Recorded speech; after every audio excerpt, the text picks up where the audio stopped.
Over the next 5 years, I think Cedar Point is going to surprise us in a big way. Once they add their next roller coaster that will be located in the Snake River Falls plot of land, I predict that we will then need to turn our attention to the Iron Dragon plot of land for Cedar Point's next major thrill coaster. Iron Dragon opened up in 1987 and is one of only 10 aero suspended coasters ever built. But the thing is, out of those 10, at the time of this video, only 5 are still in operation.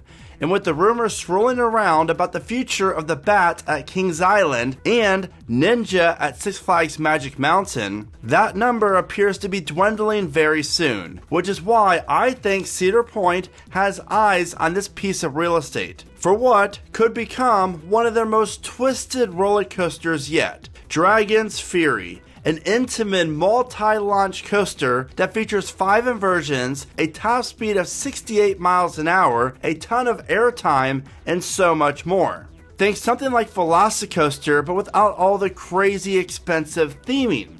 In this video, I'm going to be breaking down how this large-scale roller coaster could fit in the same plot of land that Iron Dragon once stood in, and why this makes sense. To go along with when it could open, and then break down this layout for you element by element. Because trust me, by the end of this video, you're going to want me to become the new regional park president for Cedar Point, because this ride's going to be legit awesome. This is Theme Park Brandon. I'm really glad you're here, and I hope you're having a blessed day.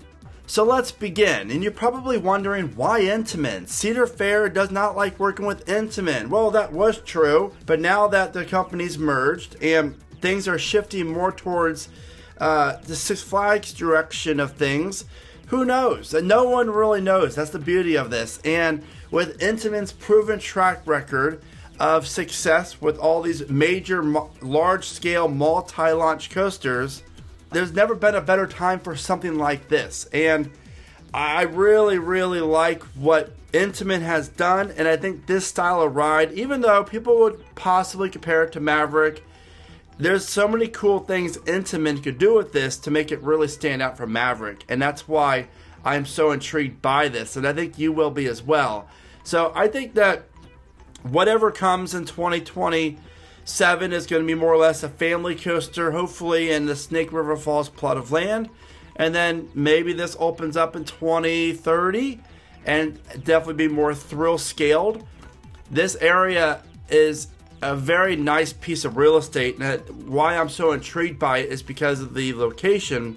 It's right in the center of the park. So you either have to go on the left of the ride or to the right of the ride to get around the giant loop that takes you around the back of the park. And so you're going to have a lot of eyes on this piece and a lot of foot traffic. So you need a high capacity, awesome ride that's going to interact with the midway, that's going to make people stop and want to take a photo, because the little pond by Iron Dragon, that's going to stay, and this new ride would incorporate using that piece of real estate as well.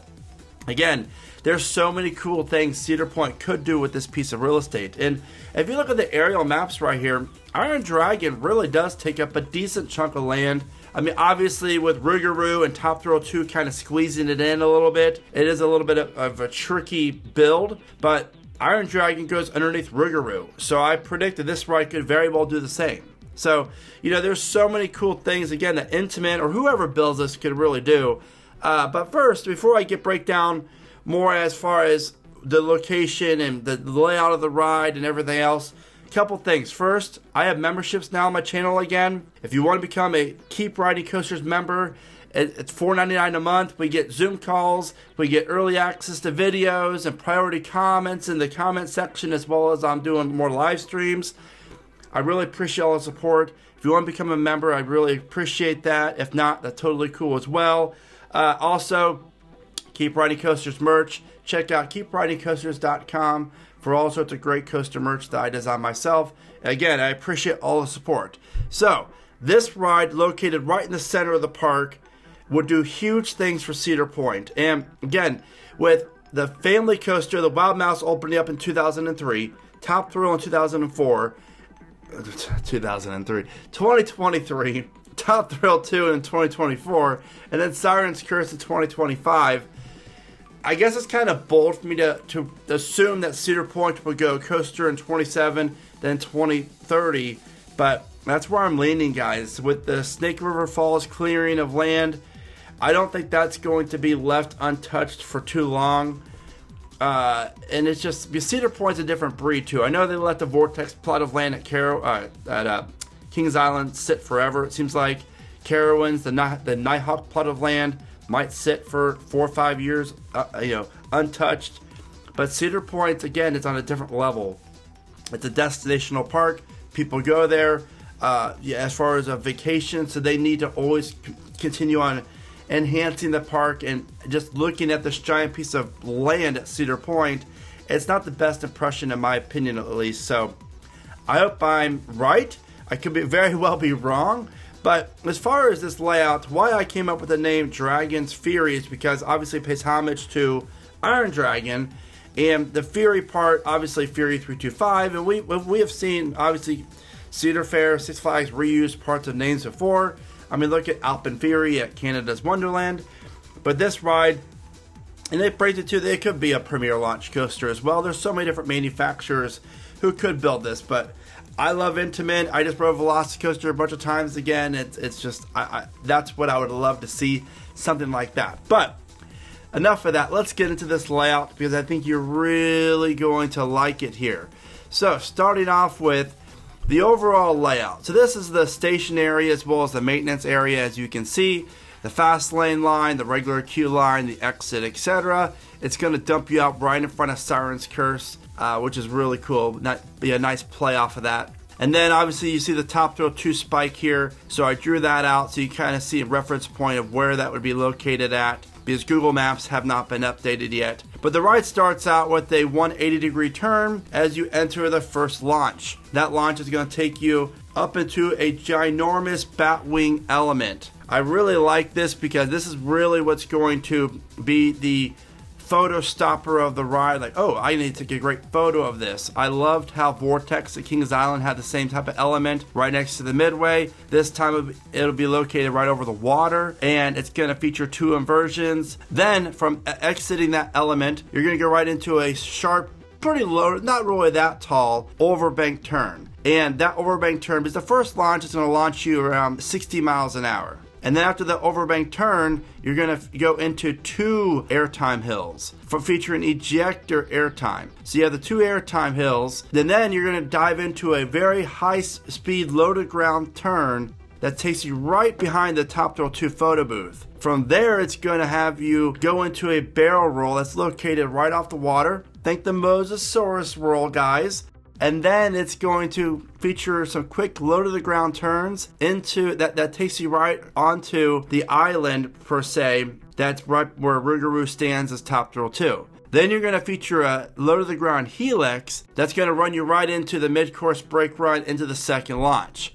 From there, that's when the train reaches the top speed of 68 miles an hour, and then you're going to travel through a quick barrel turn. Now, a barrel turn is the same element that you can find on Fury 325 right after the ride's first drop. And this element would stand at a height of 145 feet. From there, the train's going to dive back down to the ground and enter one of my favorite elements found on Dragon's Fury, and that would be an outward bank turn. This is going to offer crazy ejector airtime. Think Pantheon's outward bank turn. Following that awesome airtime moment, the train then dives back down to the ground as you enter the overbank turn. This one's the largest on the ride, and it's going to be awesome. These 2 intense turns then take you into the stall inversion. The stall inversion, Cedar Point does not offer a stall inversion. I mean, some could say Steel Vengeance kind of does, but it really doesn't. This would feature a complete stall that travels underneath the Outward Bank airtime hill. And then you travel straight down towards the ground. A really tight turn here, as well as fast paced, for the low to the ground section that's dodging trees, high speed turns, and a bunch of awesome airtime hills that are pretty low off the ground. So you're going to get some great airtime. And this is the part of the layout where I can see some theming being added, maybe a tunnel. From there, you're going to have a fast-paced corkscrew located right over the second launch. And we're talking just feet above the second launch. Following Dragon's Fury's final inversion, you're going to be filled with a few more air times and quick-paced turns as the train makes its way back to the final brake run. Overall, Dragon Fury features 5 inversions, a top speed of 68 miles an hour, a height of 145 feet, plus lots of great airtime moments, quick-paced elements and transitions, and most importantly, just adds a very high-capacity, thrilling roller coaster to the center of the park. Now, obviously, knowing what Intamin can do, this layout can feature a lot of cool things like a vertical launch, more inversions, a new element altogether. I was thinking maybe a top hat, but obviously you have Top Thrill 2, so that doesn't really make any sense. But if Cedar Point would add a coaster around this size to the park for the 2030 edition, then I really feel like a ride of this scale with this style layout could easily be talked about a top 3, top 2 in the park, maybe even the best ride. I mean, what do you think? And what are your predictions for 2030? Or let's say Cedar Point's next coaster after, I think, their family coaster in 2027. Because obviously this area could be greatly expanded if they would remove the corkscrew as well. I mean, food for thought. There's so many cool things that Cedar Point could do with this plot of land. And speaking of other Cedar Point roller coasters, you'll want to check out the spotlight video at the bottom of your screen where I share with you the tallest roller coasters at Cedar Point ranked by height. There's a few surprises in there, so I definitely want you to check that out because I think you're going to find it very interesting. With that being said, this is Theme Park Brandon. Thank you guys so much for watching. As always, guys, remember to smile today, think positive, and keep riding coasters.